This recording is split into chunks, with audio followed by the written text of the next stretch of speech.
Also from WASAC, Washington Achievement Student Council, for being here tonight. As a state senator, I chair of our Senate Higher Education and Workforce Development Committee. And one of the things that I say all the time is our state has one of the most robust state financial aid um, opportunities, and we should feel very proud that our state works really hard to give students the opportunity to offset the cost for college. So I'm very grateful for this committee resources that are in the room tonight. I also want to prepare us for musical selection, and we're going to hear from our but there is a quote that I want to share with you all. All of all who's going to share a musical selection.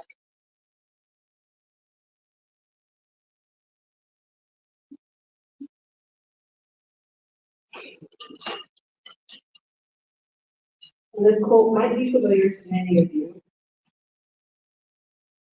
My philosophy is very simple. When you see something that is not right, not fair, not just, say something, do something, get in trouble, good trouble, necessary trouble. From the late Congressman John Lewis. Yes. Yes.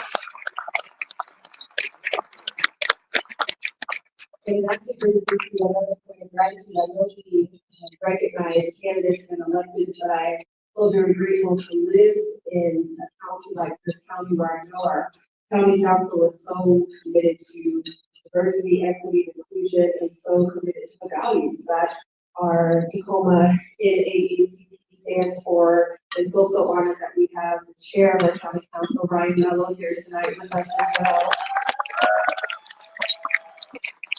So we don't live in a place where we focus on this. We live in a place where we have to fighting for those same types of values. And you say something when they see something that's not right or not fair. And with that, I want to introduce our musical selection that we brought to us by Dr. Paul Sigrid from Allen A&E Church. Thank you.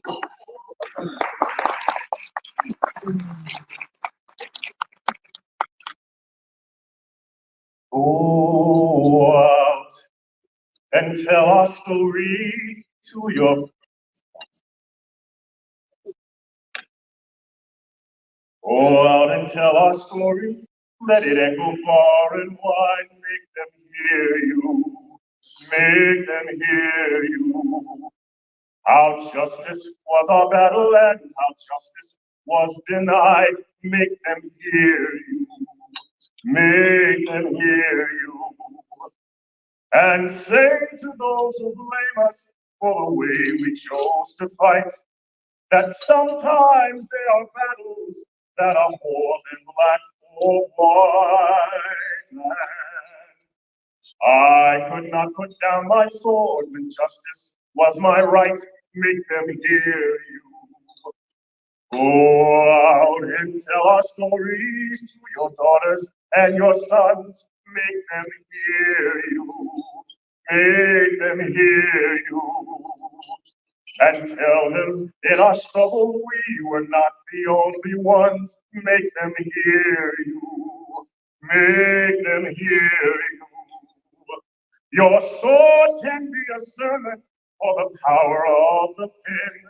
Teach every child to raise his voice, and then, my brothers, then will justice be demanded by 10 million righteous men, make them hear you. When they hear you, hardly hear you.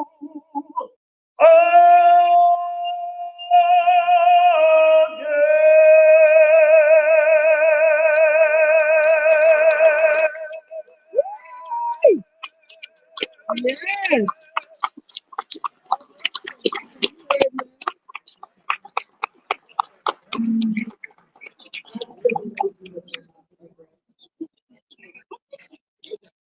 The next part of our program, we get to hear a wonderful keynote address. Also, with this, several awards to various community members, and also engage in our closing activities. First, I want to introduce us to our keynote speaker.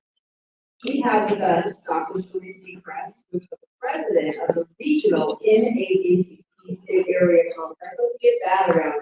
Woo! Yes. Leadership. And if you're not familiar, the State Area Conference includes Alaska, Oregon, and Washington. So we thank her for her leadership.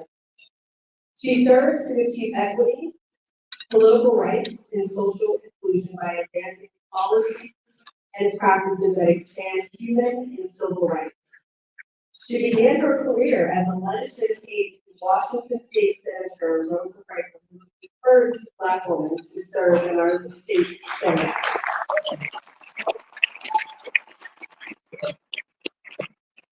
As an advocate, Seacrest currently serves on the Washington State Fuel Act Steering Committee and also currently serves as the owner of the Anderson Law Firm of Black and other BIPOC Presidential Affairs advocacy firm. He serves on the Peacekeeping Institute, the Washington State Social Equity and Cannabis Task Force, and Washington Defenders Association, as well as previously the Washington State Bar Association or currently the Washington State Bar Association, and previously the Federal Wage Law Collective. We are so honored to be able to present tonight, and I look forward to it. Please join me in welcoming Attorney Shirley. Yes.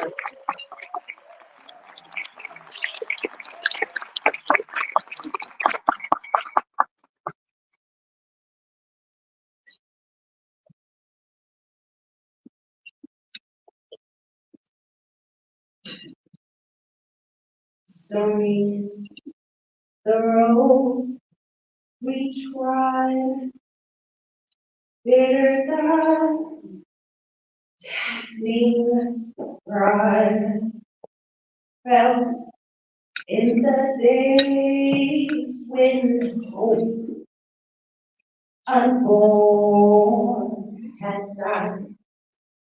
Yet with the steady we have got our dear peace. Come to a place for which our Father's side. The Black National Anthem, it embodies the hard-fought struggle for freedom. Freedom from bondage, freedom from malicious prosecution, freedom to be able to control our reproductive rights, freedom to be brilliantly Black, alive, thrive, and free, freedom to be. Freedom. Let me hear y'all say freedom. Freedom.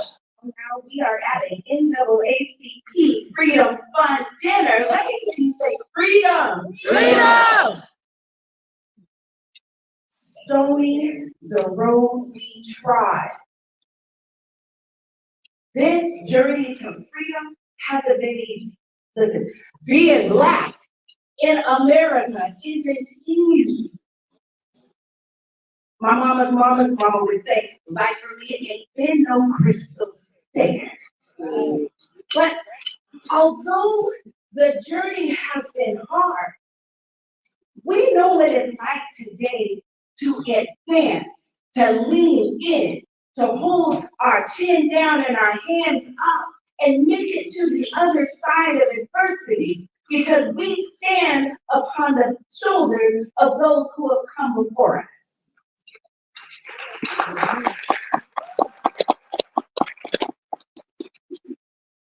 Dean Marcia Taylor-Runga is here from Evergreen, Tacoma. Woo! And the Washington State Zone HBCU. She teaches us that during the Middle Passage, I'm told that we are the descendants of those who chose to survive. You see, there were many folks who said, I'd rather face death than to be enslaved. Those that made it here to the American shores are the folks who decided to live. She goes in and she talks about how she imagines on the ship and that transatlantic slave going over the waters, how the old women and the men would cross their arms. And as they are living or going through those waves, instead of resisting it, they close their eyes and you would see them just lean in. They just lean in with it. They learn how to face hard things and survive the most horrific Holocaust. We know how to get through. Yet, with a steady Dr. Jenkins, I know that there are times when you want to give up, but keep going. It's in you to keep on going. Have not our weary feet. Judge Henderson, you had to run twice as fast to get half as far. I know sometimes it feels like it's not going the way you want it to. Keep going. Come to a place for which our Father side, because it wasn't given to you. And look at where you stand right now. Sometimes you gotta get it out the mud, and you did it. I said we started from the bottom. Now we're what? I said we started from the bottom. Now we're what? We're here. Give it up, NAACP.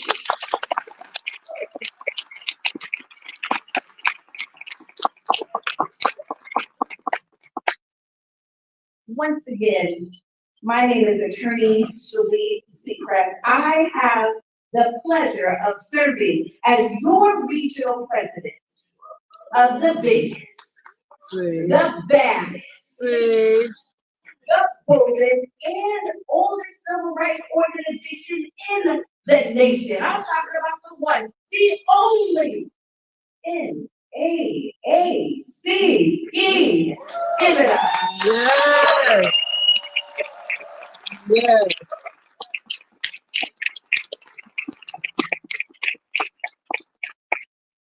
It is a pleasure to fellowship with you all tonight. We are celebrating the 2024 NAACP Tacoma Freedom Fund. Tacoma is the oldest branch west of the Mississippi.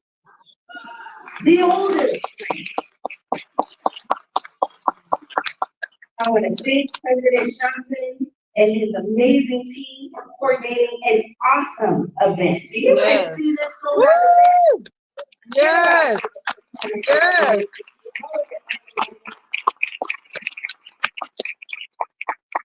I want to thank my daughter, Akila, for allowing me to drag her out. She's 22. It is so hard to do that. Yes. Thank you, Akila.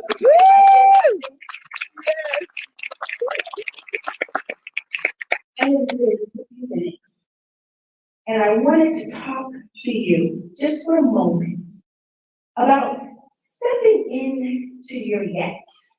Mm. The theme for this year is all in.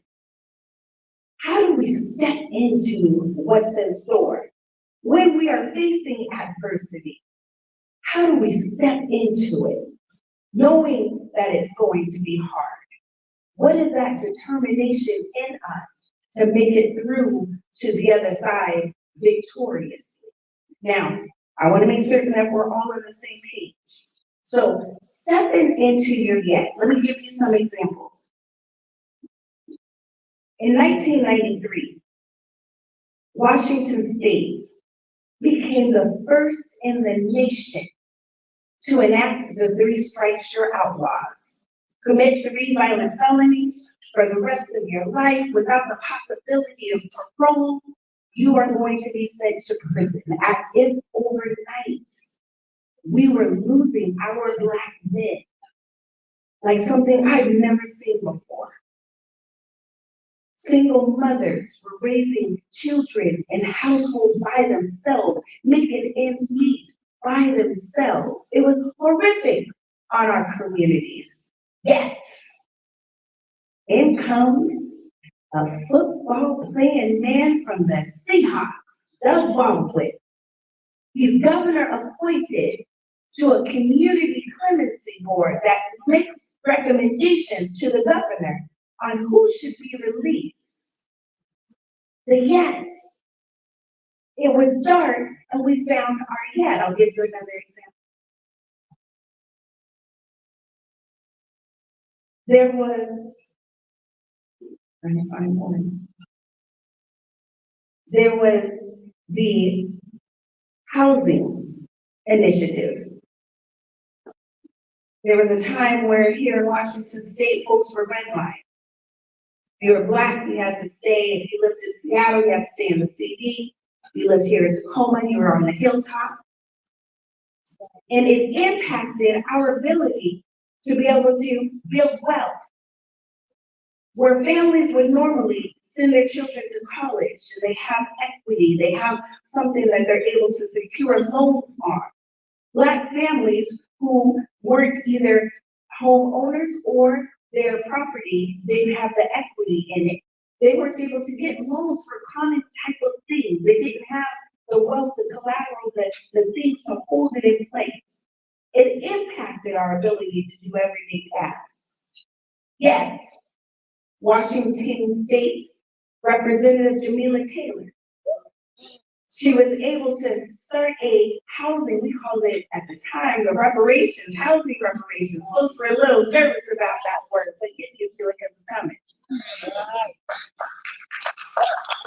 With that, anyone impacted by that, where I was able to get $50,000, $60,000 in closing costs, there's the yet.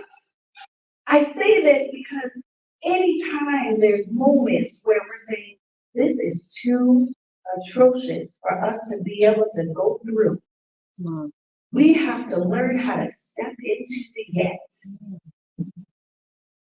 We do it with a steady beat, just like we were taught. We step into it. Now, it sounds good, Shalee. How do you do that successfully? I'm glad you asked, I'm gonna tell you. First, we gotta get our minds right. Have you noticed anytime there's an obstacle, it doesn't always even take other people to tell you the things that you can't do. Sometimes it's in our own heads. It fills us in with all of those things of what's not possible. Angela Davis once said, the greatest way people give up on their power is believing they don't have any. So, stepping into your gets, first thing we gotta do is get our minds straight. So, how do we do that? I know this one cat. He had a past, like many of us do. He did some things when he was younger that he wasn't proud of. He was one of those folks that thinks he knows everything. Nobody can tell him nothing. Nothing like that. And so he would bump his head over and over again. Until one time he did something that he was just simply so ashamed of. He began feeding himself all of the negative thoughts that prevented him from stepping into his gifts. If it became something that was a hard task, he would say, no, I'll leave that up for somebody else. I'm not good enough. That wasn't for me. You see, there's lessons learned and wisdom earned from the mistakes he made. He got caught up on the mistakes. He didn't know how to push past it. And stepping into his yes, he learned and he heard that there was a purpose, there was a fight for him. He didn't know exactly what was going to lie ahead, but he knew he couldn't stand on the sidelines. He just couldn't watch. He began to focus on the things that he was telling himself. He began to draw upon the strength of the ancestors, the value and the value, the lessons that they were able to pass down, and he was able to see his own strength, fight those voices. See, he had surrounded himself with even folks that would keep him down. You know how they say misery loves company? And so it wasn't until he was able to go back that he was able to step in, that he was able to say, I don't know how this fight is going to end, but I'm all in. That he was able to actually go and serve out his purpose. He was able to save the pride lands. He became the king. Stop smiling, Judge. Yes, I am talking about Simba from the Lion King. But he stepped into his yes. And so there's a very good example of okay. So first step in stepping into your yes is fixing your mind, making certain that you're ready for what's ahead. The next step, once you've got what's inside of your mind all locked in, it's making certain that you stand on it and you stand strong. Or the NAACP, we call that all in. An example of this is found inside of the Holy Bible. You'll hear the prophet Elijah. He had said that when he was called into his purpose, he was living life, he was at his best, he was comfortable, making good money, he wasn't worried about nothing. He received a call that he's supposed to follow God, spread the gospel, spread the word. First thing that he did to make certain that he didn't go back to his comfort, he burned the cloud. Am I right, Pastor Dean? He burned the cloud. He made certain that he was all in. He said, I'm going to follow this through. No matter how hard it gets. All in. For the NAACP, we just came back from a national convention. And at that convention, we started hearing about the things that's facing us in the Black community across the nation. We started talking about Project 2025 and how all of the ways in which they're trying to turn things backwards. Suddenly you see folks like Hazel Dukes from New York. She crossed her arms. She started to lean. And you could see that she's all in. We started talking about things like the lawsuits against the Black woman who said, I'm just trying to make certain that I build equity. If there's another Black business, I want to hold a grant so that then women are able to put themselves in a better position. And there's a lawsuit against her. All of a sudden, through the NAACP, you see the men surrounding this Black woman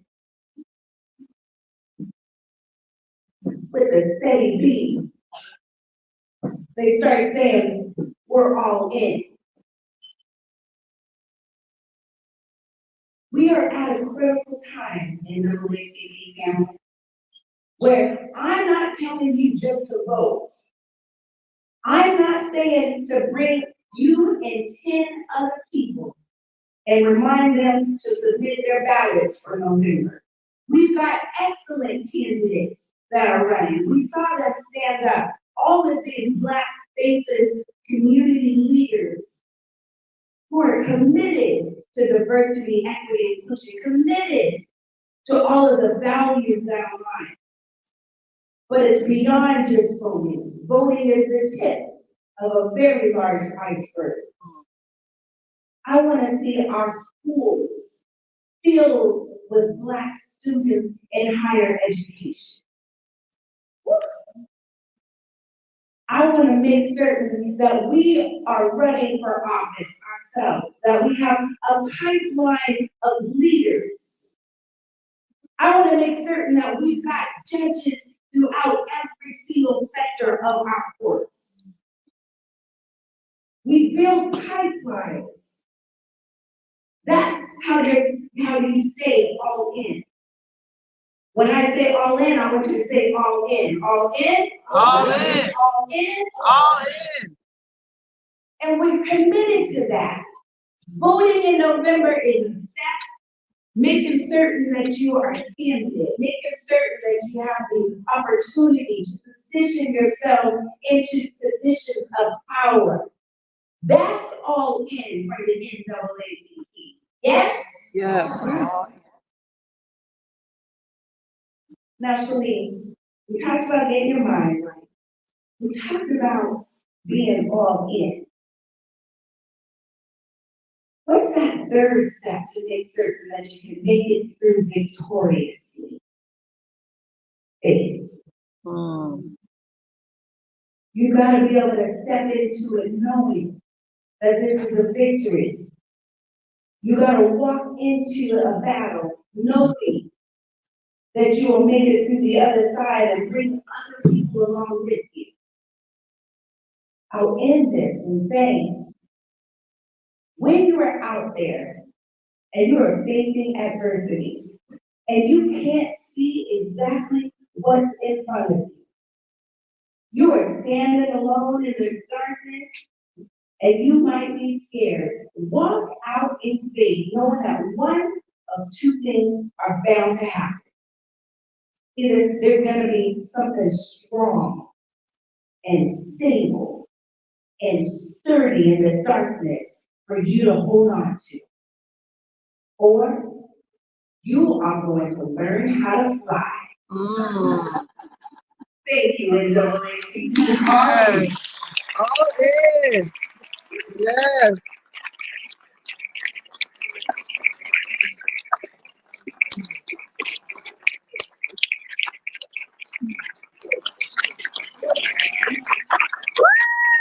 Woo! Yes. Yes. All in.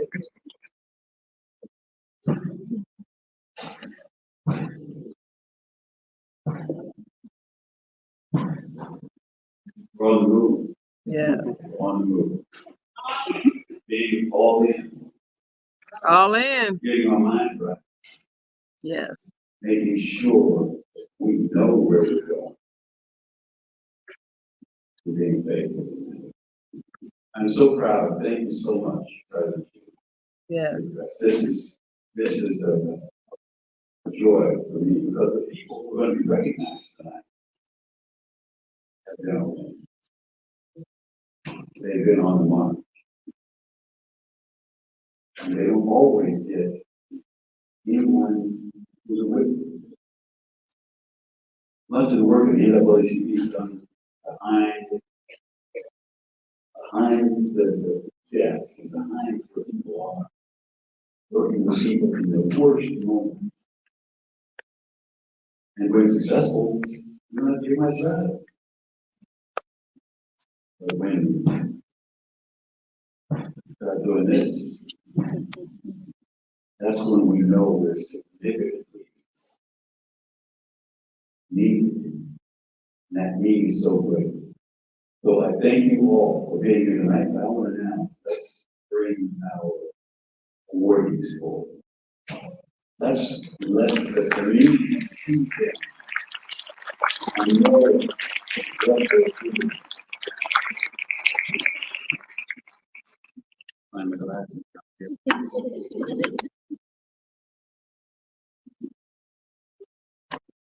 We're going to start with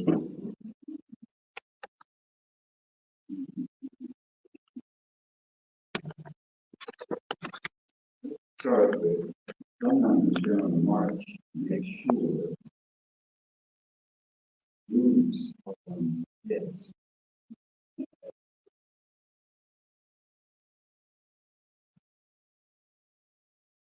Wendy Porter, founder of CJK Community Homes.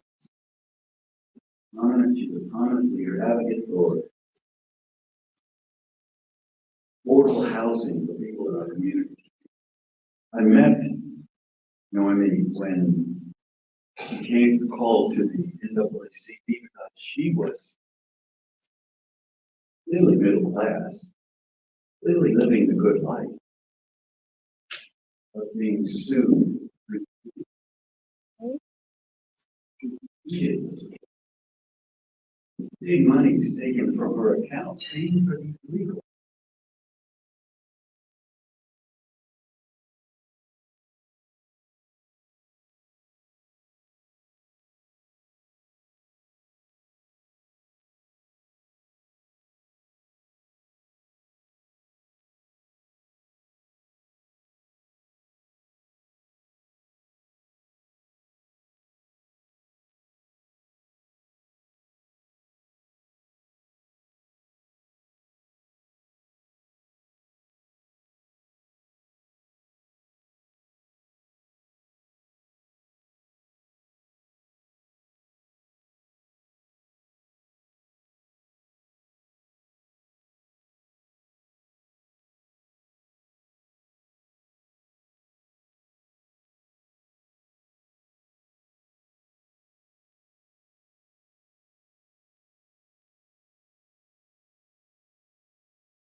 like it.